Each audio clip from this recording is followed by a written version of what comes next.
ठीक, चलो कैपेसिटर हम लोग बेसिक बात इसमें पढ़ चुके थे, उस बात को एक बार रिकैप कर लेते हैं, उसके बाद हम लोग आगे बढ़ेंगे। देखो कैपेसिटर पहली बार जब बनाया गया था तो वो एक कंडक्टर को चार्ज दे करके, कोई भी कंडक्टर होगा दुनिया में, जितना भी कंडक्टर हो, कोई सा भी कंडक्टर कोई भी होगा तो उसके पास चार्ज होगा, सॉरी उल्टा बोल दिए, कोई भी कंडक्टर होगा आपके पास, तो आप मान ले आपका इस शेप में कोई एक कंडक्टर पड़ा हुआ है, अगर इस शेप में कोई एक कंडक्टर है तो क्या आप इसको चार्ज दे सकते हैं? हाँ, पहली बार आप इसके पास कोई चार्ज नहीं था, आपने कहीं से लाया और इसको Q चार्ज दे दिया। जब पहली बार Q चार्ज दिया तो मान लिया जाए Q1 चार्ज था, ये Q1 चार्ज लेकर के क्या करेगा, अब इसके पास पॉजिटिव चार्ज या निगेटिव चार्ज जो भी दिए होंगे आप इसको, ये पॉजिटिव चार्ज बन गया, कंसिडर करते हैं थोड़ी देर के लिए, ये पॉजिटिव चार्ज बन गया भाई साहब, या निगेटिव चार्ज बन गया। अब इस पर दूसरी बार जब Q2 लेकर जाएंगे तब इस पर आपको वर्क करना पड़ेगा, ये समझाए थे इसके बारे में। और इस तरह करके इसका चार्ज होल्डिंग कैपेसिटी कुछ होगा, जिसे हम लोग किससे डिनोट करते हैं? C से। और इसके बारे में हम लोग ये बात भी पढ़ चुके हैं कि Q is directly proportional to V, जितना पोटेंशियल डिफरेंस जनरेट होता जाएगा उतना उस पर चार्ज रखाता जाएगा। यहाँ से प्रोपोर्शनलिटी का साइन हटा, इक्वल का साइन आएगा और ये क्या बन जाएगा? CV। और Q इज इक्वल टू क्या फॉर्मूला हो जाएगा? C into V, where Q is what? Charge, V is what? Potential, और C इज व्हाट? कैपेसिटेंस। ये एक कंडक्टर की बात थी, किसकी बात थी भाई साहब? कंडक्टर की। तो कैपेसिटेंस ऑफ ए कंडक्टर की बात करते हैं। The capacitance of a conductor can be defined the amount of charge required to increase the potential of conductor by 1 volt. इसमें से मोटा मोटा जो हमको अभी याद रखना है वो ये याद रखना है कि C is equal to Q by V आता है, C is equal to Q by V आता है। यहां से कैसे आया? क्योंकि Q is equal to C by V होता है। बाकी चीजें हमको ओवरऑल इसके बारे में नॉलेज पहले से है, इसमें कुछ नया सा नहीं है। पर कंडक्टर ऑलरेडी चल रहा था, सोचने वाली बात यह है कि कंडक्टर जब ऑलरेडी चल रहा था तो कंडक्टर के पास, मेरी बात को गौर से समझिएगा, कंडक्टर जब ऑलरेडी चल रहा था तो हमको इस टाइप का कैपेसिटर बनाने का क्या जरूरत था? फैन में जिसको हम लोग पैरेलल प्लेट कैपेसिटर पढ़ते हैं ना, तुम्हारे सिलेबस में है, वैसा बनाने का क्या बेसिक रीजन हो गया होगा, क्या कारण हुआ होगा जो हमको पैरेलल प्लेट कैपेसिटर बनाना पड़ गया? तो हम आपको समझाए थे कि आप एक स्फेरिकल कंडक्टर अगर ले भी लेते हैं और उस पर चार्ज डालते जाए तो भी उसका चार्ज होल्डिंग कैपेसिटी बहुत ज्यादा नहीं होता है। अगर आप अर्थ के बराबर भी स्पेयर ले लिए तो भी उसका चार्ज होल्डिंग कैपेसिटी बहुत ज्यादा नहीं होगा। तो हमारे लिए स्फेरिकल कंडक्टर का बना कैपेसिटर सही कैपेसिटर हमको सही साबित नहीं हुआ। कहां से पता चला था? क्योंकि स्फेरिकल कंडक्टर का जो कैपेसिटेंस होता है वो फॉर्मूला देता है 4 पाई एप्सिलॉन नॉट r। भाई आपको देखने में लग रहा है कि ये फॉर्मूला कुछ वैल्यू देगा, क्योंकि 4 पाई एप्सिलॉन का ही वैल्यू क्या आ जाता है? 10 टू द पावर माइनस 12 आता है ना एप्सिलॉन में, 8 into 10 to the power minus 12। तो वहां से r अगर आप कितना बड़ा भी लेंगे तो बहुत फर्क पड़ने वाला नहीं है, जिससे इसका कैपेसिटी बहुत कम होता है। अच्छी बात है, ये बातें हम लोग जान गए थे। अगर मान लो कैपेसिटर को किसी मीडियम के साथ कैलकुलेट करेंगे तो एप्सिलॉन नॉट और आर के साथ मल्टीप्लाई करके, वो कोई बेसिक सी बात है, उसमें कोई बड़ी बात नहीं है। Notes on capacitance determine the capacity of system hold electric charge. Capacitance only depends on the dimension of conductor and the nature of the medium, क्योंकि 4 पाई एप्सिलॉन नॉट आता है। Capacitance is independent of charge end voltage, क्योंकि C एक proportionality constant है, वो Q और V पर depend नहीं करता है। SI unit of capacitance is farad, और बेसिकली हम लोग इस्तेमाल में माइक्रो फैरेड लाते हैं। उसके बाद हम लोगों का था कि energy stored in the capacitor. Energy stored in the capacitor में हम लोगों ने कुछ फॉर्मूला पढ़ रखा था, और वो फॉर्मूला है आपके पास ये, half Q square by 2C CV square by 2। ये बेसिक सा फॉर्मूला है। और जो हमको अभी पढ़ना है वो क्या है आपका? Parallel plate capacitor. क्या है आपका सिलेबस में? Parallel plate capacitor.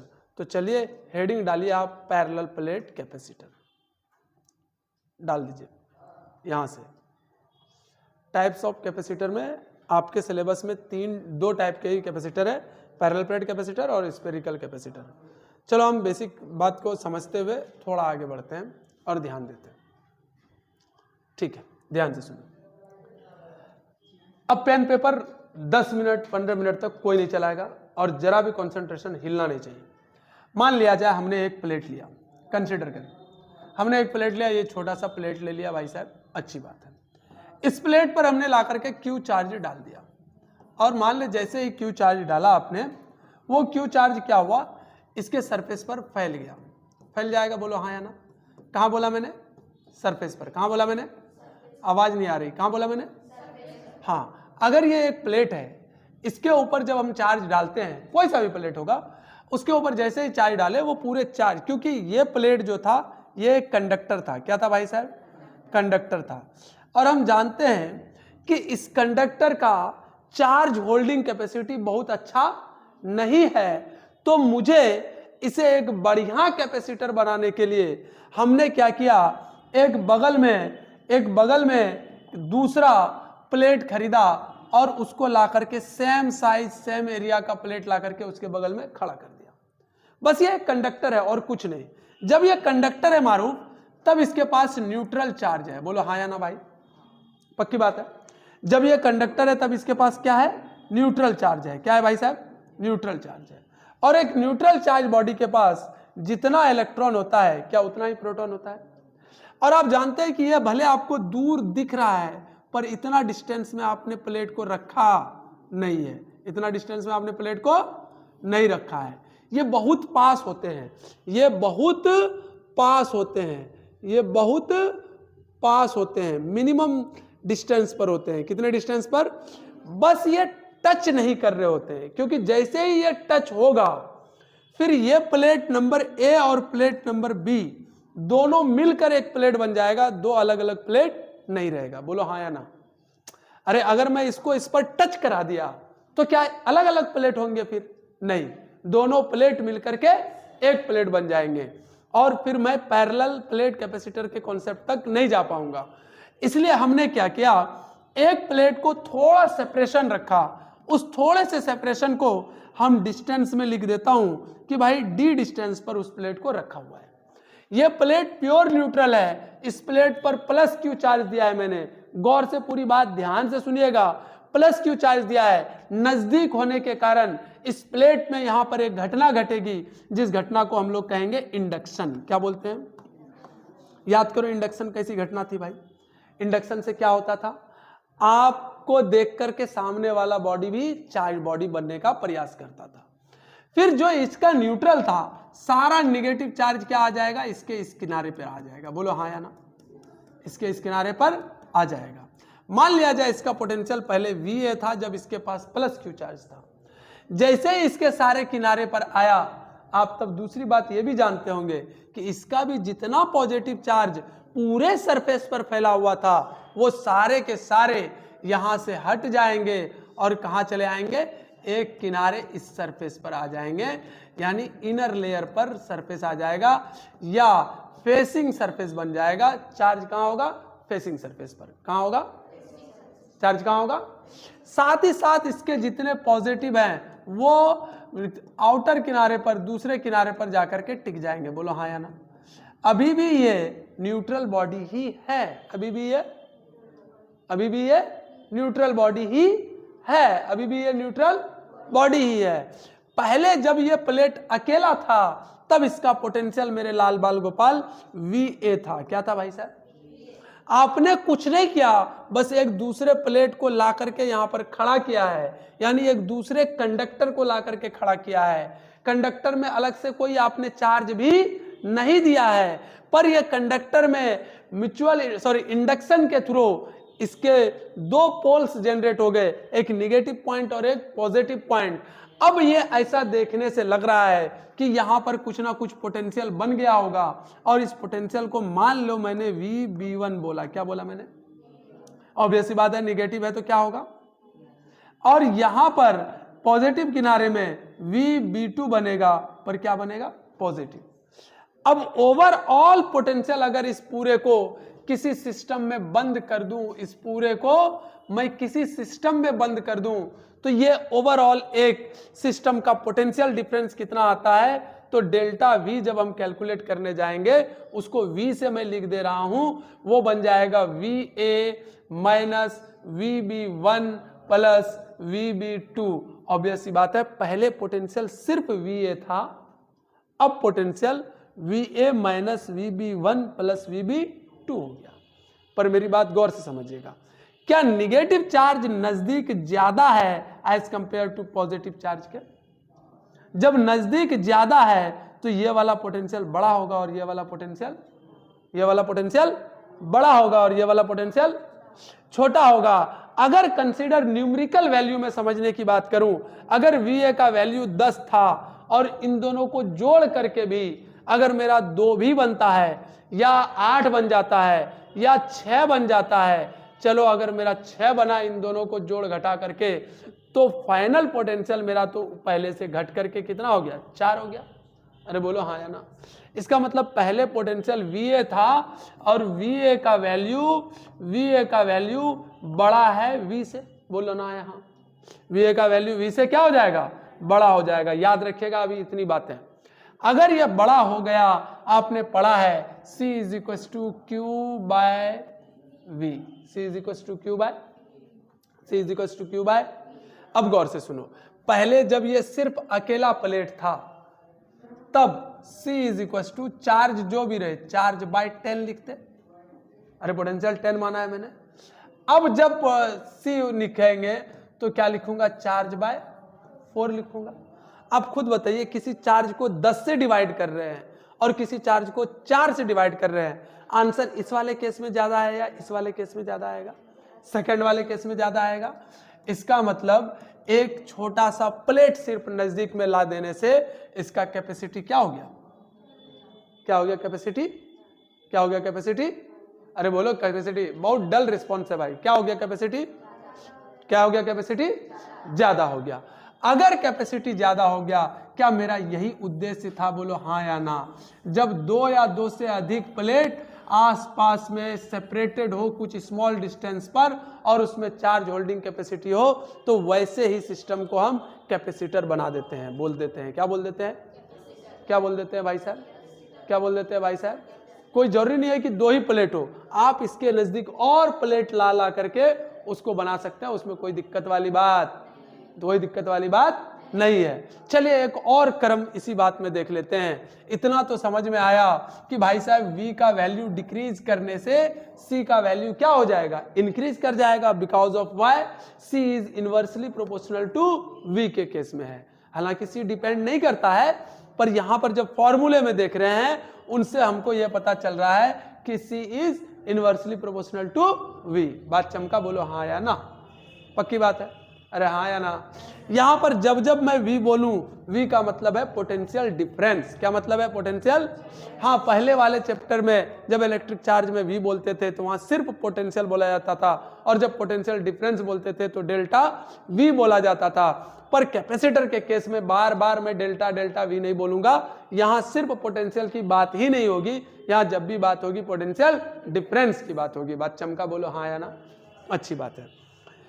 चलिए अब देखते हैं दूसरा केस। क्या है दूसरा केस भाई, मान ले थोड़ी देर के लिए ऐसा हम मान लेते हैं कि एक प्लेट लिया मैंने और उस प्लेट पर क्या कर दिया, प्लस Q चार्ज को डिस्ट्रीब्यूट कर दिया। क्या कर दिया भाई साहब, प्लस Q चार्ज को। ऑब्वियस बात है ये पूरे सरफेस पर चारों तरफ फैल जाएगा। अरे बोलो हाँ या ना। जब चारों तरफ फैलेगा, ठीक उसी समय एक दूसरा प्लेट लिया मैंने एक दूसरा प्लेट लिया और दूसरे प्लेट को भी इसके ठीक करीब में सेम सेपरेशन डिस्टेंस D पर रख दिया जैसे पहले रखा था, और यहाँ का पोटेंशियल पहला VA था। अब लेकिन मैं जैसे ही इसका सारा प्लस क्या आ जाएगा, किनारे आ जाएगा, बोलो हाँ या ना। किस में आ जाएगा, फेसिंग लेयर सरफेस पर आ जाएगा। किस सरफेस पर आ जाएगा, इस वाले सरफेस पर अब कोई चार्ज नहीं है। जैसे ही ऐसे आया इस वाले सरफेस पर अब कोई चार्ज, सारा चार्ज कहाँ आ गया। अरे सोच, यहाँ सुंदर सी कन्या 15-20 खड़ी हो जाए इधर आसपास में, सारे लड़के किधर आ जाएंगे, सामने देखने के लिए। सिमिलरली यहाँ पर जैसे ही ये वाला प्लेट लाए और इस पॉजिटिव को देखकर इस प्लेट का एक किनारा निगेटिव बनना शुरू हो गया, negative negative negative negative negative negative, ये वाला किनारा पॉजिटिव पॉजिटिव पॉजिटिव बनना शुरू हुआ। और एक होशियारी किया मैंने, क्या होशियारी किया, ध्यान से देखिए, ये किसका साइन है, किसी को याद है क्या? Very good. अब मैंने एक किनारा क्या कर दिया, अर्थिंग कर दिया। क्या कर दिया मैंने? अब जितना पॉजिटिव था वो कहां चला जाएगा, यहां। अब पोटेंशियल में सिर्फ क्या बचेगा, वी बी और वी ए। और नेट पोटेंशियल अगर मैं बात करूं, delta V is equal to V is equal to V A minus V B, क्या पहले से और घट जाएगा? जो पहले घटकर 4 हुआ था, क्या वो और घट करके 2 या 1 या 0.5 हो जाएगा? इसका मतलब v का value much much less then V A हो जाएगा। बोलो हाँ या ना? अगर ऐसा हुआ तो कैपेसिटी क्या कर जाएगा आपका, इंक्रीज कर जाएगा। क्या कर जाएगा कैपेसिटी? क्या यही मेरा उद्देश्य था? क्या यही हम चाहते थे? तो कैपेसिटेंस का कॉन्सेप्ट कैसे बना पैरेलल प्लेट कैपेसिटर का? अब ये जो प्लेट है, शेप के अकॉर्डिंग कैपेसिटर का नाम रख दिया गया। कोई जरूरी नहीं है, हो सकता है एक प्लेट स्फेरिकल शेप में हो, इसके बाहर वाला प्लेट भी स्फेरिकल शेप में हो, लेकिन दोनों एक दूसरे के इक्वल डिस्टेंस पर हमेशा हर जगह फैला हो, इसका मतलब पैरेलली हो, तो इसको स्फेरिकल कैपेसिटर बोलेंगे। शेप के हिसाब से हो सकता है सिलेंड्रिकल हो जाए, तो क्या बोलेंगे इसको, सिलेंड्रिकल कैपेसिटर। हो सकता है आपके पास एक प्लेट नुमा हो जाए, एक प्लेट नुमा हो जाए, तो इसको क्या बोलेंगे, parallel plate capacitor. Parallel plate capacitor, बार बार इतना बड़ा नाम नहीं लेंगे हम, तो बोलेंगे पीपीसी। क्या बोलेंगे, क्या बोलेंगे भाई साहब? अब जब जब मैं पीपीसी बोलूं तो आपको क्या समझ लेना है, और जब जब मैं वी बोलूं तो आपको क्या समझना है? बोलो, सबको आया 100%, कोई परेशानी नहीं। इसको लिखने की जरूरत, ये बात आपको यहीं याद रखना है। चलिए अब आ जाते हैं हम लोग वापस से पीपीटी पर। क्या कहता है, क्या बोले, क्या बोले? अरे कुछ तो बोल, यही तो कल पूछेंगे। अब देख लीजिए आप शेप और साइज। ये रहा आपके पास एक प्लेट, ये दूसरा प्लेट, दोनों चार्ज एक दूसरे के फेसिंग सरफेस पर है, दोनों चार्ज एक दूसरे के फेसिंग सरफेस पर है। एक के पास प्लस क्यू तो दूसरे के पास निगेटिव। निगेटिव में जितना, एक बात बिना बोले याद रखना है पैरेलल पीपीसी में, कि प्लेट का जो एरिया होगा, ये वाले प्लेट का भी एरिया, हाँ, इस पर जितना चार्ज होगा इस पर भी उतना। और तीसरी और आखिरी बात जो आपको ध्यान में नहीं होगा, आपका ये एक प्लेट है। क्या है भाई साहब? ये एक प्लेट है। तो आप जानते होंगे प्लेट के पास एरिया होता है या लाइन होता है? बोलो जोर से। प्लेट के पास क्या होता है? एरिया। तो एरिया जब होता है, तो जब आप इसको प्लस क्यू चार्ज देंगे तो इसका एरिया पर चार्ज क्या कर जाएगा? फैल जाएगा। तो इसको क्या बोलेंगे? Plus sigma. क्या बोलेंगे? Plus sigma. Sigma is equal to Q upon a. यहां पर क्या हो जाएगा? Minus sigma. बोलो चमका हाँ या ना? चलिए अच्छी बात है। Similarly spherical, similarly cylindrical. तो आपके सिलेबस में 2 है, एक है पैरेलल प्लेट कैपेसिटर और एक है स्फेरिकल कैपेसिटर। इतना बात बढ़िया से दिमाग में धस रहा है। ये ब्लैक कलर और ये येलो में आपका पूरा चमक रहा है, अच्छी बात है। जैसा है सब सही है। हेडिंग डाल दीजिए PPC, what is parallel plate capacitor. इतनी बातें आपको समझ में आ रही हैं, तो अब हेडिंग डाल दीजिए PPC, that is parallel plate capacitor.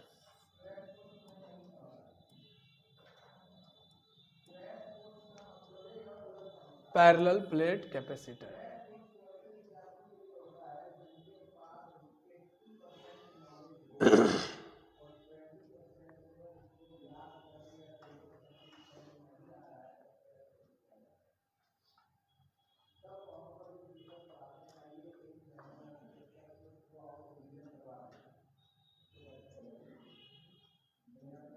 हाँ, हेडिंग डाल दिए ना, बाकी का चीज रुक जाइए आप।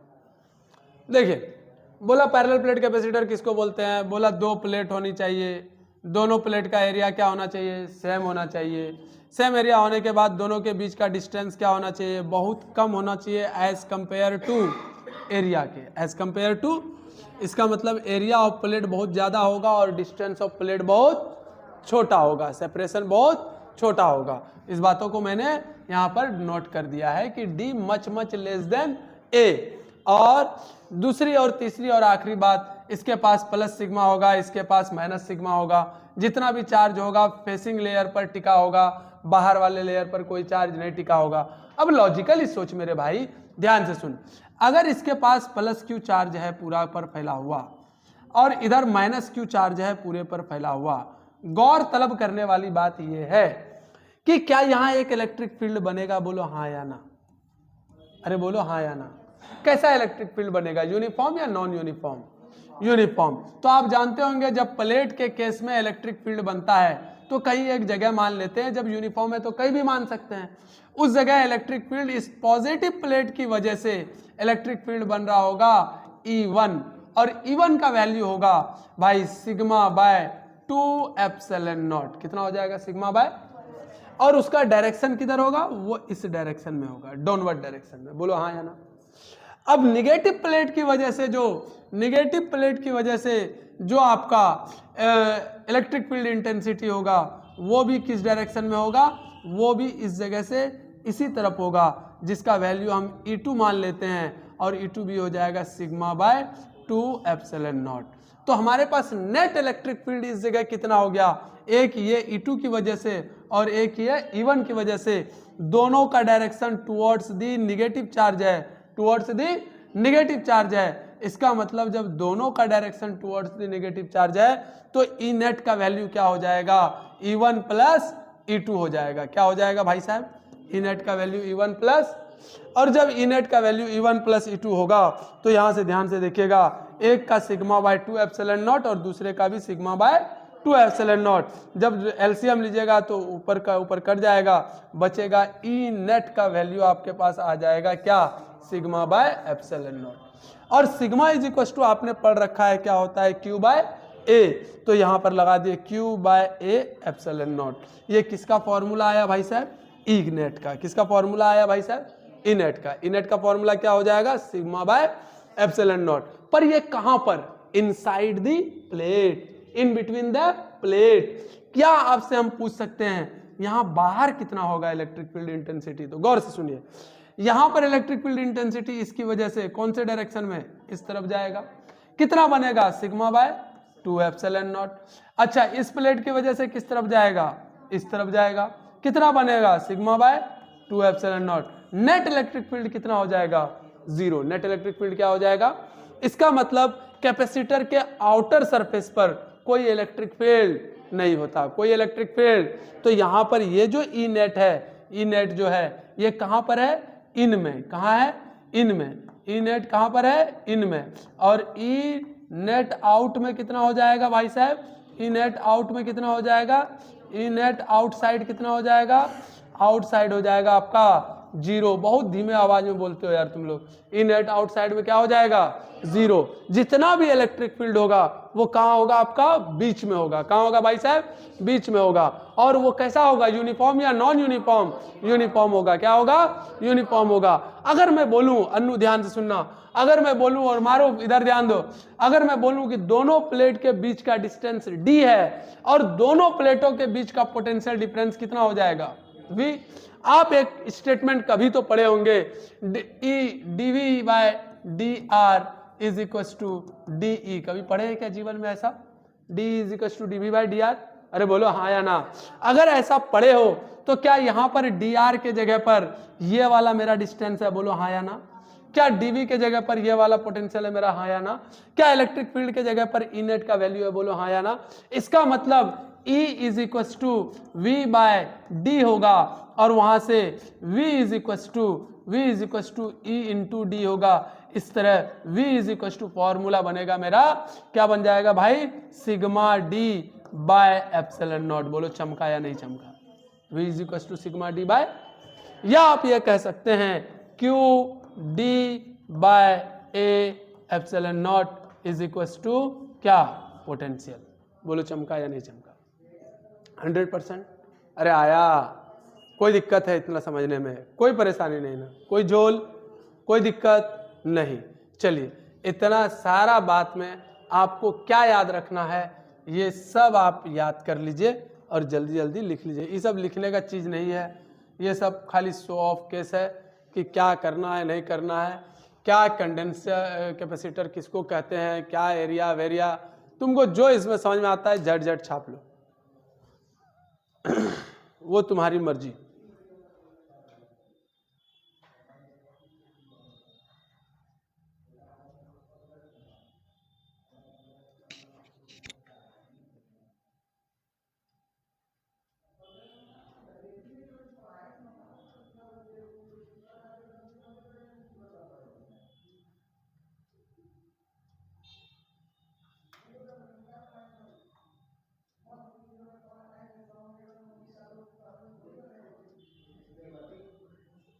क्या हुआ?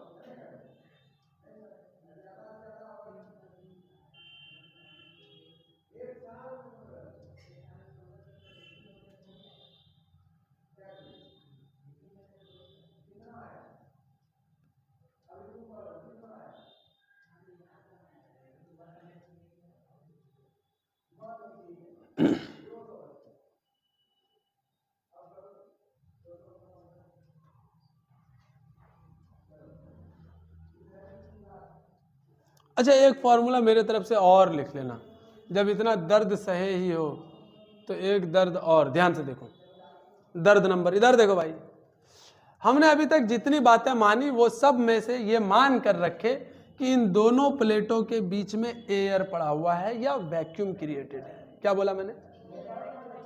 एयर पड़ा हुआ है या कंसीडर कर कुछ मसाला डला हुआ होता।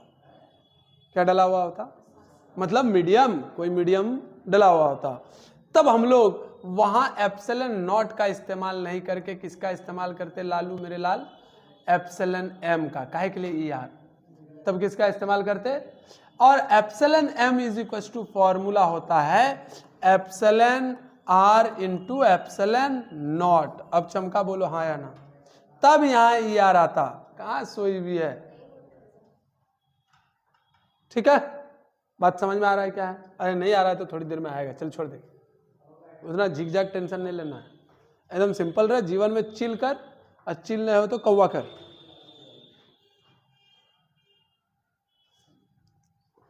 आईएएस थोड़ी बन रहे हो जो इतना टेंशन में अभी अजीबो गरीब मुद्रा में चल जाते हैं आप लोग इतना। अंजलि रानी केमिस्ट्री, कौन इतना छोटा आंसर की बनाता है भाई?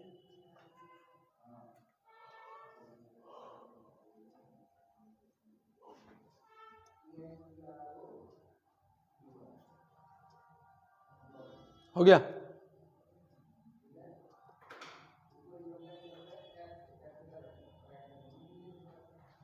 ये सब लिखाना होगा क्या? Capacitor is a device, parallel plate capacitor is a device which have two or more plates electrically separated between them। लिखाऊं क्या ये सब? हैं? साले तुम लोग अभी बोल देते हो नहीं और फिर बाद में वही मुड़ा घिसते हो। हाँ, ये लिख लोगे जिसको नहीं आता है। कितना प्लेट्स का कैपेसिटर हो सकता है? मिनिमम और मैक्सिमम कितना भी, कोई दिक्कत? कल को नहीं बोलना सिर्फ 2 ही प्लेट का कैपेसिटर होता है। हाँ, पर तुम्हारे सिलेबस में पैरेलल प्लेट कैपेसिटर कितने प्लेट का है? हाँ, इसीलिए इतना ध्यान में रखना है। चल आगे बढ़ू? अरे बोलना यार, ठीक है, इधर ध्यान दे। हमने क्या बोला? अगर यहां पर कोई एक मीडियम लगा हो, क्या लगा हो? मीडियम लगा हो। अगर मीडियम लग जाए यानी मसाला भर दिया जाए, काहे के लिए मसाला भरेगा? ताकि ये प्लेट इस प्लेट को टच नहीं करे और इस मसाले का रिलेटिव परमिटिविटी क्या हो, या डाइलेक्ट्रिक मटेरियल है उसका एप्सिलॉन आर दिया हो। तो आप फॉर्मूले में, कौन से फॉर्मूले में? आप जो अभी इलेक्ट्रिक फील्ड इंटेंसिटी या V का फॉर्मूला निकाले थे, क्या निकाले थे? सिग्मा बाय, अब एप्सिलॉन नॉट मत लिखना, अब लिखना एप्सिलॉन एम, और एप्सिलॉन एम का वैल्यू होता है sigma by epsilon naught into epsilon R. अब चमका बोलो हाँ या ना। यहां जहां जहां एप्सिलॉन नॉट है फॉर्मूले में आपको लिखा हुआ, अगर वो मीडियम की बात करता है तो मीडियम का मतलब टैंक से ये डाल दोगे। अब तुमसे मेरा पहला सवाल, मेरी बात को गौर से सुनो। मेरा पहला सवाल, ध्यान, अरे इधर दे, ध्यान छोड़ उधर, डिगली डिगली कर रहे हो जी।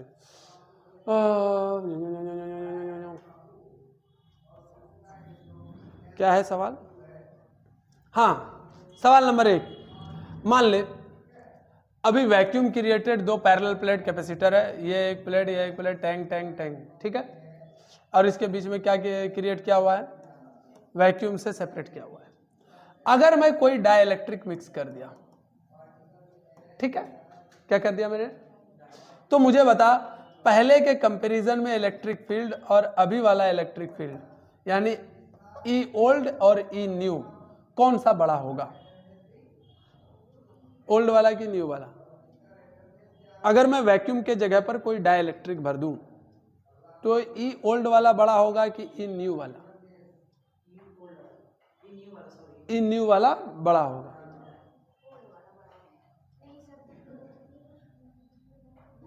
तुम लोगों का पेट भर जाए तो हमको बताना, ई न्यू वाला बड़ा होगा। पहले ध्यान से समझ ले, जब भी एप्सिलॉन आर का वैल्यू होता है मेरे भाई, एप्सिलॉन आर का वैल्यू 1 से बड़ा ही होता है। अब बेसिक फॉर्मूला अगर देखें तो इलेक्ट्रिक फील्ड इंटेंसिटी मेरा यहीं पर पूरा हो गया है। बोलो हाँ या ना? ये एप्सिलॉन आर आपने वैक्यूम के अलावा मीडियम मिलाने के चक्कर में एप्सिलॉन आर से मल्टीप्लाई किया है। और अगर एप्सिलॉन आर का वैल्यू 1 से बड़ा होता है तो पक्की बात है कि ये value epsilon naught into epsilon R का वैल्यू एप्सिलॉन नॉट से बड़ा हो जाएगा। और अगर एप्सिलॉन नॉट से बड़ा हो जाता है, गौर से सुन, अगर एप्सिलॉन नॉट से बड़ा हो जाता है तो ऑब्वियस सी बात है कि वही सिग्मा को बड़े से भाग देना पड़ जाएगा। और जब बड़े नंबर से डिवाइड करेंगे तो आंसर फाइनली क्या हो जाएगा मेरा? छोटा आ जाएगा। बोलो चमका या नहीं चमका? अरे बोलना भाई, चमका या नहीं चमका? जैसे ही हमने मसाला मिलाया, मसाला के कारण उसका इलेक्ट्रिक फील्ड क्या हो जाएगा? घट जाएगा। मसाला मिलाने से इलेक्ट्रिक फील्ड, हाँ, तो इतना तो याद रहेगा ना कि कैपेसिटर में मसाला मिलाने से इलेक्ट्रिक फील्ड इंटेंसिटी क्या हो जाती है? मसाला मिलाने से इलेक्ट्रिक फील्ड इंटेंसिटी, मसाला मिलाने से इलेक्ट्रिक फील्ड इंटेंसिटी। अब सोच, मसाले का पावर अगर एप्सिलॉन आर का वैल्यू 2 है तो इलेक्ट्रिक फील्ड इंटेंसिटी कितना हो जाएगा? घटकर हाफ। कितना हो जाएगा? कितना हो जाएगा? अगर मैं बोलूं मसाले का पावर 10 है तो इलेक्ट्रिक फील्ड इंटेंसिटी पुराने से कितना गुना हो जाएगा? 1/10। अगर मान ले ध्यान से सुन, अगर मेरा 100 है मसाले का पावर, इसका मतलब पहले से इलेक्ट्रिक फील्ड इंटेंसिटी 1/100 हो जाएगा। पर अब सवाल को पलट भी सकता है। कैसे पलट सकता है नीट वाला? ध्यान से सुन, वो बोले कि पहले से मसाला था जिसकी वजह से उसका इलेक्ट्रिक फील्ड ई था, हम मसाला हटा दिए, जिस मसाले को हटाए हैं उस मसाले का वैल्यू है 8। कितना है वैल्यू? तो बताइए बिना मसाले का इलेक्ट्रिक फील्ड कितना गुना हो जाएगा? तो गुना बांस लो साले, हाँ, कितना गुना हो जाएगा? 8 गुना। अबे तुम 8 गुना हटा रहे हो तो कितना गुना हो जाएगा? बैल कहीं का। कितना गुना हो जाएगा? 8 गुना। अगर 4 गुना हटाते तो, अगर 3 गुना हटाते तो, अबे 3 गुना मसाला नहीं हटा रहे, एक्चुअल में एप्सिलॉन आर का वैल्यू ही खत्म हो जा रहा है। क्या हो जा रहा है? एप्सिलॉन आर का वैल्यू खत्म हो जा रहा है, तो उतना टाइम्स क्या हो जाएगा? अरे बढ़ जाएगा, हाँ या ना? अरे चमका नहीं चमका? पक्की बात, मान लूं मैं? चल ठीक है, तुम लोग बोल रहे हो तो मान रहे हैं। चल आगे बढ़ूं मैं? क्या ये बात लिखाना पड़ेगा? मसाला मिलाने से इलेक्ट्रिक फील्ड घटता है, नोट पॉइंट लिख। मसाला मिलाने से इलेक्ट्रिक फील्ड, हाँ, मसाला मिलाने से इलेक्ट्रिक फील्ड घटेगा।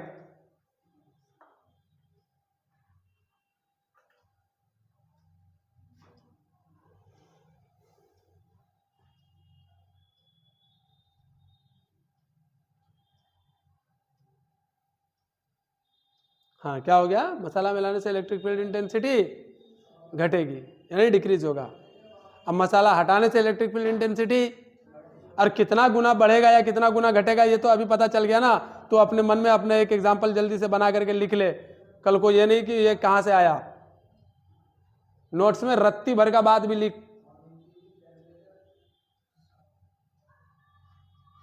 मिटा दूं इसको? क्या आपको इलेक्ट्रिक फील्ड इंटेंसिटी का कॉन्सेप्ट समझ में आ गया? कहाँ से बना, कैसे आया, ई का वैल्यू क्या है, वी का वैल्यू क्या है? अरे बोल चमका नहीं चमका? ठीक है, अच्छे बच्चे हो तुम लोग। अभी तो हम लोग ये बात समझ चुके हैं पोटेंशियल डिफरेंस क्या होगा, Q D A bye epsilon naught. और यहाँ भी वही कहानी होगा, पोटेंशियल अगर मसाला मिला देंगे तो पोटेंशियल घटेगा और मसाला हटा देंगे तो पोटेंशियल, और जितने का मसाला मिला रहे हैं उतना गुना घटेगा और जितने का मसाला हटा रहे हैं उतना गुना बढ़ेगा। अबे मिलाने पे घटेगा? अरे भाई क्या बात तय कर रहे हो, हटा देने से बढ़ेगा। हाँ, मसाला हट जाने से जीवन बढ़ता है, मसाला आ जाने से जीवन, हाँ, और ज्यादा मसाला दे देने से टाइम बढ़ जाता है बैठने का। कल तक समझ में आएगा, कोई जल्दी नहीं है।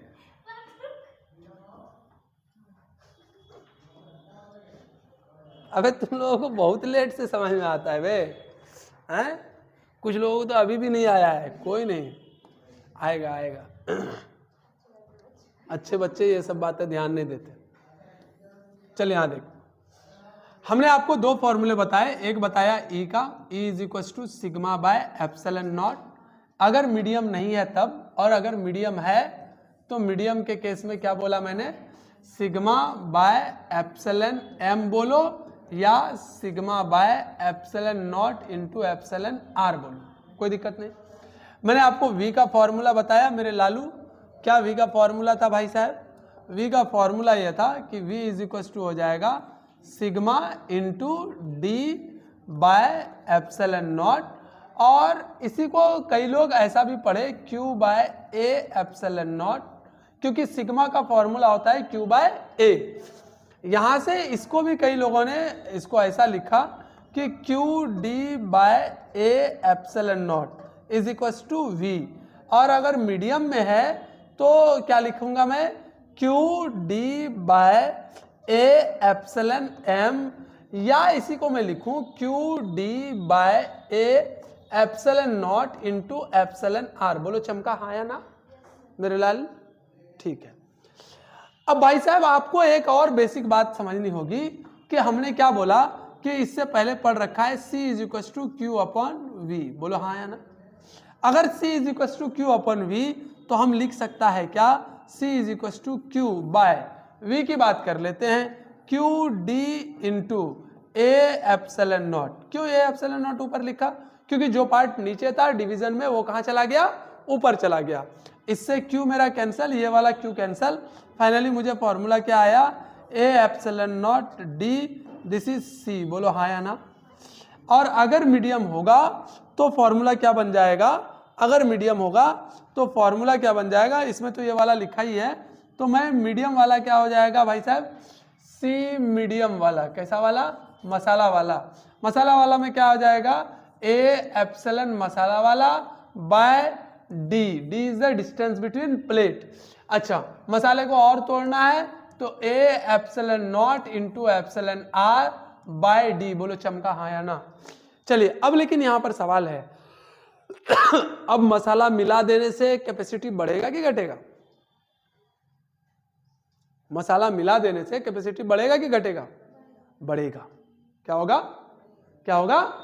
अरे बोल क्या होगा? हाँ, यहां मसाला मिला देने से ने कैपेसिटी क्या हो जा रहा है, हमारा बढ़ जा रहा है। मसाला मिला देने से कैपेसिटी क्या हो जा रहा है, मसाला मिला देने से कैपेसिटी क्या हो जा रहा है? अरे बोलो, मसाला मिलाने से कैपेसिटी, अगर मान एप्सिलॉन आर का वैल्यू 3 है तो कितना हो जाएगा कैपेसिटी, 3 टाइम्स। अगर एप्सिलॉन आर का वैल्यू 4 है तो मसाला की कैपेसिटी कितना हो जाएगा, 4 हो जाएगा। अच्छा सोच, पहले से मसाला है, मसाला को हटा दिए, मसाले का वैल्यू अगर 2 था तो अब नया कैपेसिटी क्या हो जाएगा, हाफ हो जाएगा। क्या हो जाएगा? अरे बोलो क्या हो जाएगा, क्या हो जाएगा, क्या हो जाएगा, हाफ हो जाएगा। बोल चमका हाँ या ना? तो एक दूसरा नोट पॉइंट इसको छापने के बाद लिखना, मसाला मिलाने से कैपेसिटी क्या हो जाता है, बढ़ता है। एप्सिलॉन आर जितना वैल्यू का होगा उतना गुना बढ़ जाएगा, और मसाला हटाने से कैपेसिटी क्या हो जाता है, घट जाता है। आप बनाते हैं ना पनीर कोफ्ता या फिर मलाई पनीर, तो मसाला मिलने से टाइम भी बढ़ता है और खाने का कैपेसिटी भी बढ़ जाता है। अरे हाँ या ना? हाँ, तो वही है ये मसाला जिसे हम लोग मीडियम कहते हैं। कोई डाइलेक्ट्रिक मिलाया जाता है, मसाले जैसा ही होता है। किसको नीचे करा? वो सिस्टम नहीं है चच्चा, कुछ जरा भी हिले पूरा डिलीट हो ले। किसको देखना है तुमको? ऊपर पैरेलल प्लेट कैपेसिटर का चैप है लिखा हुआ है। अच्छा ये क्या?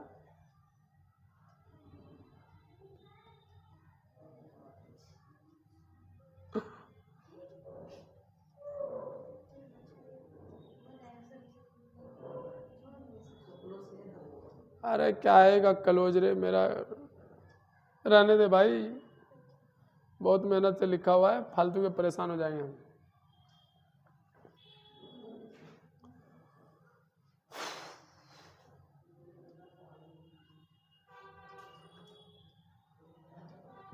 नीट में आया सवाल पूछूं?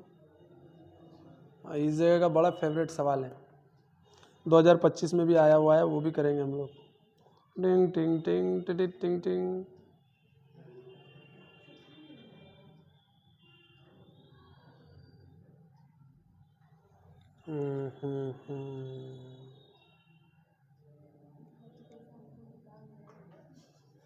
क्या बोले?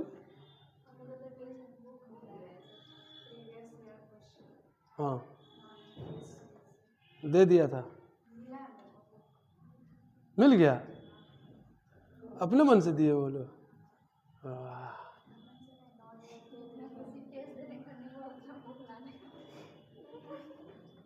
कल नहीं जाती तो बुक नहीं मिलता संडे को, इसीलिए कभी छोड़ना।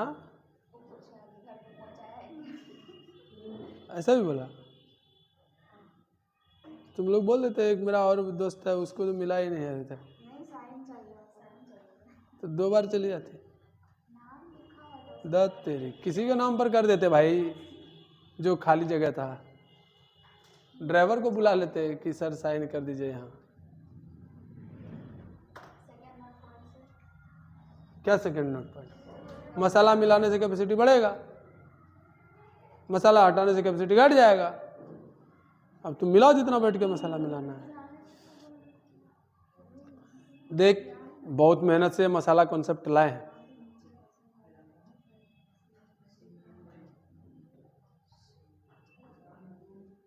अब यही कॉन्सेप्ट कोई चुरा ले तो अलग बात है, इसीलिए हम YouTube पर वीडियो नहीं डालना चाहते हैं, लेकिन कभी कभी फेमस होने के लिए डालना पड़ता है। न रे तहसीन, समझ में आया? आज नहीं आया तो हम कुछ नहीं कर सकते, हमारा जितना क्षमता है वो समझा दिया, समझ गए? अब अगर किसी को कैपेसिटर नहीं आ रहा है, उसमें मेरा फॉल्ट नहीं है, आपका दिमागी प्रॉब्लम है फिर, क्योंकि हमको जितना औकात था हमने समझा दिया, समझ गए? अब इससे ज्यादा बेहतर मैं तो सपने में भी नहीं पढ़ा सकता। चलिए, potential energy in a capacitor. अब ऐसी बात है, आप जब चार्ज लेकर जाते होंगे तो वर्क करना पड़ता होगा। एनर्जी वाला फॉर्मूला पढ़ रखे होंगे, हाफ CV² वाला फॉर्मूला पढ़े है ना? बस उसी का प्रूफ है, आपको प्रूफ से कोई मतलब नहीं है, कोई तामझाम नहीं है, बस हम एक बार समझा दे रहे हैं, इसीलिए लिखा हुआ है, कहीं लिखना विखना नहीं है। चलो अच्छे बच्चे, शानदार बच्चे, ध्यान से सुनो। ये हमारे पास एक बैटरी है जिसका एक पॉजिटिव टर्मिनल है, ये कैपेसिटर है जिसको एक पॉजिटिव से जोड़ा है और दूसरे को, जोर से बोलते रहना। पहली बार हमने बोला था ना बैटरी को बदना जैसा चार्ज देने का क्षमता होता है, याद आ रहा है? बदना और लोटा कुछ पढ़ाए थे ऐसा? अरे बोला हाँ या ना? तो ये पहली बार इसने क्या किया, DQ चार्ज उठाया और इसको दे दिया 10, दे दिया, अच्छी बात है। अब इसके पास क्या बन गया, +Q चार्ज। जैसे ही ये +Q बना, इधर की मोहतरमा को अट्रैक्ट करेगा, अरे बोला हाँ या ना? इसके लिए ये न्यूट्रल की तरह बिहेव करेगा, अरे बोलना हाँ। तो इसका मतलब यहाँ पर सारा minus minus minus minus minus इकट्ठा होना शुरू होगा, इधर plus plus plus plus plus इकट्ठा होना शुरू होगा। पर इसको प्लस देने के लिए इसने कुछ ना कुछ तो चार्ज काम किया होगा। वो जो काम किया होगा, जो वर्क डन है, जो बैटरी के थ्रू करवाया गया, वही वर्क डन आपके कैपेसिटर का क्या बन जाएगा, पोटेंशियल एनर्जी बन जाएगा। Energy stored in the capacitor, क्या बन जाएगा, energy stored in the capacitor. अच्छी बात है। चलिए, आपको ध्यान है कि DW पहले छोटा सा का वर्क करने के लिए क्या करेंगे हम लोग भाई, छोटा सा वर्क करने के लिए क्या करेंगे, वी डी क्यू, ठीक है। ठीक है, छोटू सा चाहे पोटेंशियल। अब इंटीग्रेट कर दो, कहाँ से कहाँ तक, 0 से लेकर क्यू तक, 0 से लेकर क्यू तक इंटीग्रेट करेंगे तो आपका फॉर्मूला क्या बन जाएगा, Q²/2C।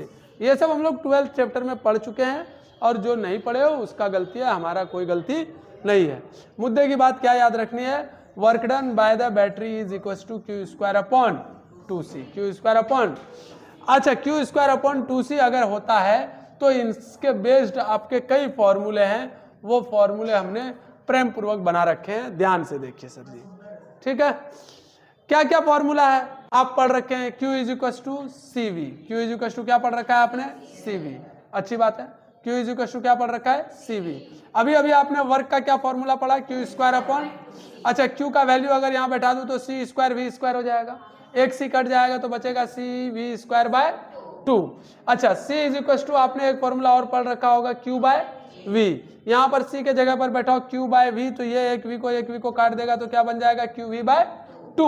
अच्छा, U = आपको फिर से देखते हैं, आपने क्या लगाया, यहाँ पर इसको V के बदले रखा, V = क्या लिख सकते हैं, Q/C, तो Q²/2C। यहाँ पर किसके बदले लिखा है मैंने, इसमें V = Q/C पुट किया है और आंसर लाया है Q²/2C। आपको इतना फॉर्मूला हर हाल में याद रखना है भाई साहब, क्या करना है, याद रखना है।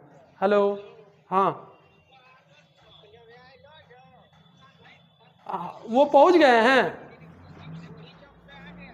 अच्छा हम पहुंच रहे हैं, जा रहे हैं।